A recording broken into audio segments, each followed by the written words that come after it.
Right, hi again, everyone. Welcome back to another reading of The Ice Monster by David Walliams. So, quick recap before we get started. So, they were trying to, Elsie and Dottie and all the Chelsea pensioners from the old people's home were trying to escape with Elsie. They were trying to get her back north, and half of the Chelsea pensioners went to try and steal HMS Victory.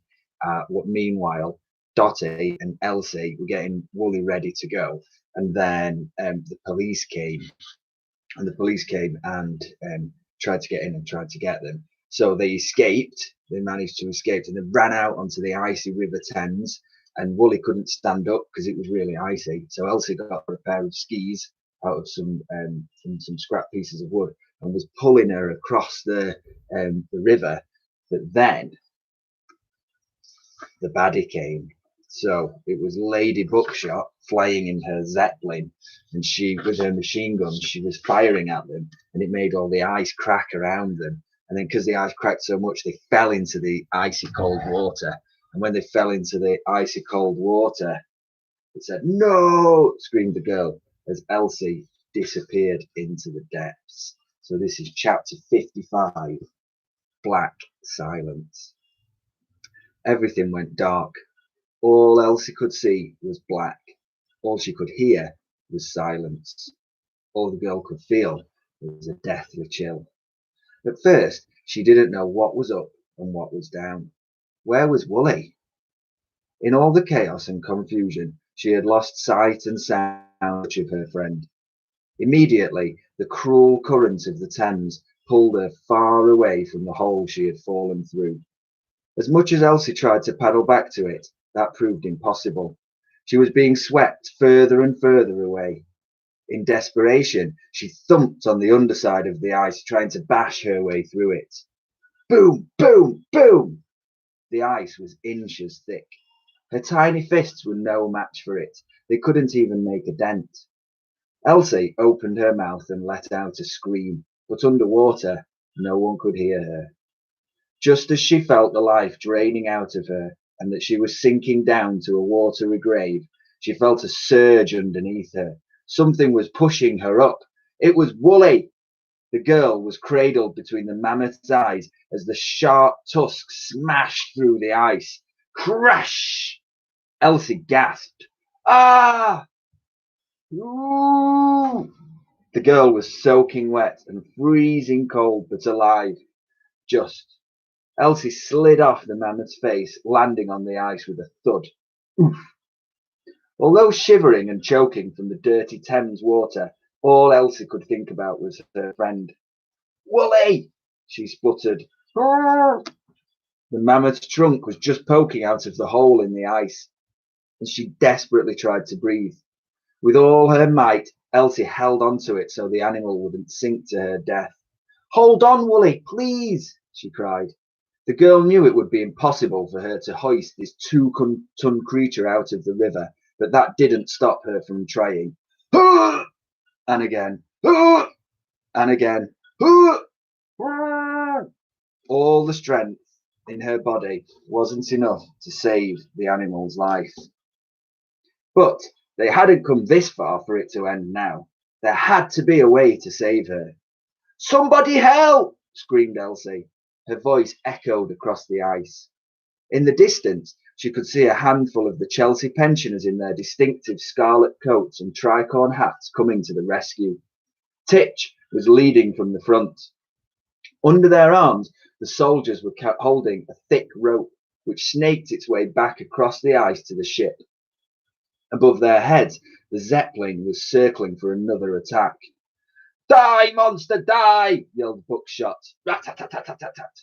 The machine gun blasted. Another hail of bullets sent shards of ice flying into the air. Kaboom! Slowly, the Zeppelin began coming round again to make another attack. Throw me the rope! Called out Elsie. The mammoth was sinking fast. Now only the tips of her tusks were bobbing out of the icy water. Elsie hooked the end of the rope around one of the tusks and tied it tight. Heave! She ordered. The old soldiers all gripped the rope and heaved as hard as they could, just managing to pull the mammoth's head out of the water. The animal spluttered and let out a deafening "Hurrah!" Aboard HMS Victory, it was all hands on deck as the remaining pensioners took hold of the end of the rope. On the Admiral's count, 1, 1, 2, 3, heave! They all heaved, lifting the mammoth up and out of the freezing water. Wooly landed with a terrific thump on the ice. Pooh, she sighed. Yes, shouted Elsie, looking behind Wooly. She saw 2 arcs of policemen and military policemen closing in on them. Lift the sails, she called out. Excuse me, young lady, called back the Admiral. I am in charge of this ship. All right then, you say it, said Elsie. Lift the sails! As the magnificent sails of HMS Victory were hoisted for the first time in years. Whoosh, whoosh, whoosh. The gang on the ice pushed the mammoth back onto her feet. Go, go, go, called out Elsie. She led the way across the ice to the ship, holding on to her friend so the mammoth would not slip. In the sky, the Zeppelin was hovering round into position for yet another attack. Behind the machine gun, Lady Buckshot had the mammoth in her sights once again. Rat-tat-tat-tat-tat! Rat-tat-tat-tat-tat! Oh! Screamed Titch as he clutched his stomach and sank to his knees. Chapter 56. Tight Stitch. No! Screamed Dotty from the stern of HMS Victory. Titch! Titch, no, have you been hit? Asked Elsie. No, I've just got Stitch, he replied. Then in his most heroic tone he announced, I am not going to make it. You go on, leave without me. Leave me here on the ice to die. Die, Titch? You've only got Stitch. It's a bad one, though, a really bad one. But I promise me one thing, Elsie. What, Titch? Tell Dotty that I love her. Oh! He clutched himself again. Elsie shook her head. She might have been the child here, but so often she felt more grown-up than the grown-ups. You tell her, Titch, said the girl, hooking her arm under his. What's happened to my darling? Called out Dotty from the ship. Titch has a stitch, replied Elsie. Then the girl turned her attention back to the private. Now stop being silly, Titch. Stitch or no Stitch, we're all getting onto that ship. All the best, young miss. The wind billowed in the sails and the ship's hull began creaking the ice. Crunch! A huge ramp was lowered from HMS Victory, landing on the ice with a bosh. Wooly first, shouted Elsie as she gathered the handful of pensioners to get behind the animal and push her up the ramp by her bottom. As the boat rocked in the breaking ice, the ramp wobbled from side to side. Hurrah! Hooted the mammoth. Nearly there, my friend, called out Elsie as she used all her might to make the final push over into the ship. Thump! The wooden deck buckled a little under the mammoth's weight. Oh! Hurrah! Cried all on board, overjoyed that their large, hairy friend had made it. Above HMS Victory, the Zeppelin was flying low. I've got you now, ice monster! Came a cry from the gondola. Rat-tat-tat-tat-tat! Rat-tat-tat-tat! All the soldiers hit the deck as HMS Victory was riddled with bullets. Pow, pow, pow! I've been hit! Yelled the Admiral. Doshy rushed over to him. Where? My leg! Which one? The wooden one! Indeed, there was a bullet lodged in there. Is it bleeding? Asked Dotty. Yes, very badly. I can't see any blood. No, it's just sawdust. Are you feeling any pain? None at all, but I'm going to get that. I'm not going to let that blasted woman get away with this. Chapter 57. Revenge. With its sails in full bloom, HMS Victory began forcing its way through the ice. A cold and wet Elsie looked over the stern of the ship to see who was still following. In the distance, she could see something shaped like a sail speeding along the ice, overtaking the policeman. As it came closer, she realized the sail was multicolored. It was, in fact, the balloon they had handkerchiefs and one pair of bloomers. What? She muttered to herself. It was only when the balloon got closer that she spotted the professor underneath it. He had attached the sail to his wheelchair and was using the power of the wind to drag himself along. "You can't put a great man down," he called out. With one hand he was steering the sail, in the other he was holding the dart gun. "I have come to take my monster back. This is revenge." "Oh no," said Dotty. "This never ends," she called out to the Admiral. "Faster, faster." "It's the ice," the man called back. "It's so thick we can't go any faster." "Look," she pointed to the Professor. "Maybe we can kill two a bridge." Looking across to the riverbanks, Elsie noticed that London had woken up and crowds were beginning to line the banks of the Thames. Much to her surprise, Londoners began clapping and cheering. They were clearly delighted to see this magnificent beast, the mammoth, brought back to life, and aboard Nelson's old warship, no less. Hurrah! But there was a big problem. HMS Victory's masts were too tall to fit under the bridge. "We're not going to make it, Admiral," called out Titch from the bow of the ship. "We need to get that bridge open," the Admiral called back. Elsie spotted a group of a dozen children loitering on the bridge, the unmistakable figures of the Sticky Fingers gang. "Elsie!" they shouted on seeing her. "Open the bridge!" she shouted, scaling the bridge to find the control room. The Zeppelin was now just behind the ship and gaining on them fast. Clunk! Also gaining was the Professor, who fired a poisoned dart. Ping! It lodged into Buckshot's pith helmet. "Look where you're shooting, you ruddy fool, or I'll blast you to smithereens," she cried. "Then get that preposterous contraption out of my way." The Professor fired again. This time the dart struck the Zeppelin's huge envelope of gas. There was a loud farting noise as air began escaping. In a fury, Buckshot trained her machine gun on the Professor. "Rat-tat-tat-tat-tat-tat! Missed!" called out the Professor. "Check your wheelchair, you old fool." He looked down. Indeed, she had blasted it out of existence. The Professor was now skidding across the ice on his bottom. In all the commotion, what neither of them had noticed was that Tower Bridge was beginning to rise. The front of HMS Victory just clipped one of the sides of this bridge as it opened. Scrape.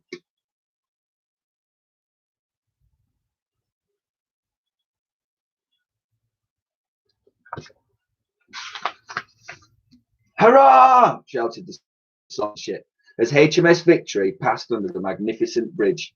"Hurrah!" hooted Woolley, joining in. The Admiral looked round to see not only Lady Buckshot looming right behind him in the Zeppelin, but also the Professor skimming along the ice at the stern. "Order those scallywags to lower the bridge! Quick, smart!" ordered the Admiral. "Down! Down!" shouted the girl to her friends. Right on cue, the bridge began to lower. The machine gun blasted, once again ripping through the hull of the Victory. Rat-tat-tat-tat-tat! Rat-tat-tat-tat-tat! At the bottom of the Zeppelin, Lady Buckshot hollered her instructions up to the pilot. "Up! Up!" "Darn," said the Admiral. "She's not going to fall for it." A tethering cable was dangling down from the airship. You grabbed hold of the end.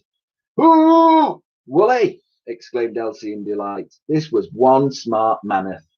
As the engines of the Zeppelins roared, the mammoth used all her strength to pull the flying machine down.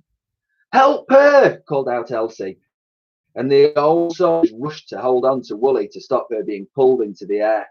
"No!" screamed Lady Buckshot as the Zeppelin crashed straight into the bridge.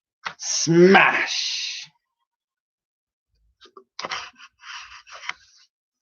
The envelope, full of gas, exploded in the air. Kaboom! "Ah!" she cried as her gondola plunged right onto the Professor, sending them both down into the icy waters of the Thames. Gurgle, gurgle, gurgle, plop, plop, plop, glug, glug, glug. "Hurrah!" shouted everyone on board the Victory. Hooted Woolley. The Sticky Fingers gang all waved goodbye to Elsie. "Good luck!" they shouted. "Thank you!" she yelled back. "We'll need it!" The Admiral addressed his crew. "Now, men, set sail for the North Pole." Part 2. The High Seas.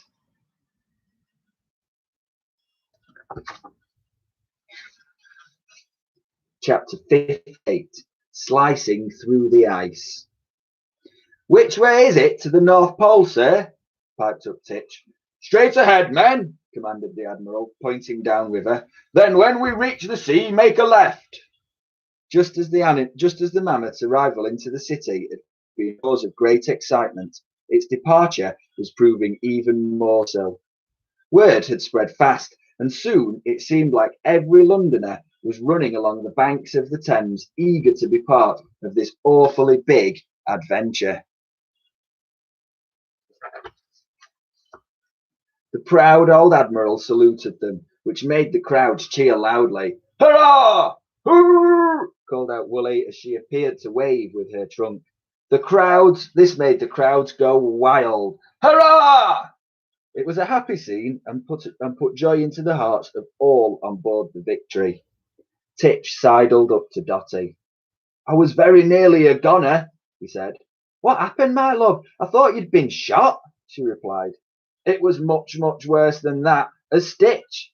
"A stitch?" "Yeah, a really bad stitch can be deadly." "I didn't know that," replied the lady. "Maybe I need to kiss it better. Where does it hurt?" The old soldier pointed to his lips. "Here." They kissed. It was the shortest, sweetest kiss in the history of kisses, but the long-awaited meeting of their lips felt like fireworks to them, and they both looked light-headed as soon as they parted. I think I need to sit down," said Dotty. "I think I need a lie down," said Titch. "This is no time for kissing, sailors," commanded the Admiral. "We have a ship to sail." As he gave his orders, the men went to work. Soon HMS Victory picked up speed and began slicing through the ice with ease.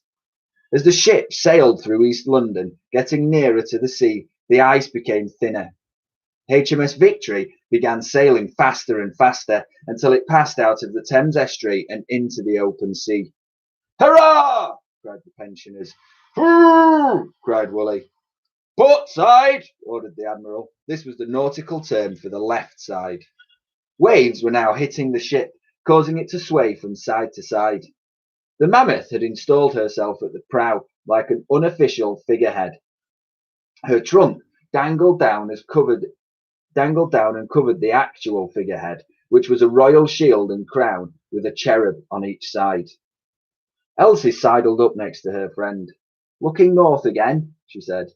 The girl gazed out across the endless sea. The North Pole was thousands of miles away. "We'll get you home, Woolly, I promise." With that, she stroked one of the Mammoth's big, furry ears. Woolly gently pushed her body against the girl as a way of saying thank you. "Brrr," she cried. Oh, she cooed, not cried. Chapter 59. A Diamond Dust of Stars.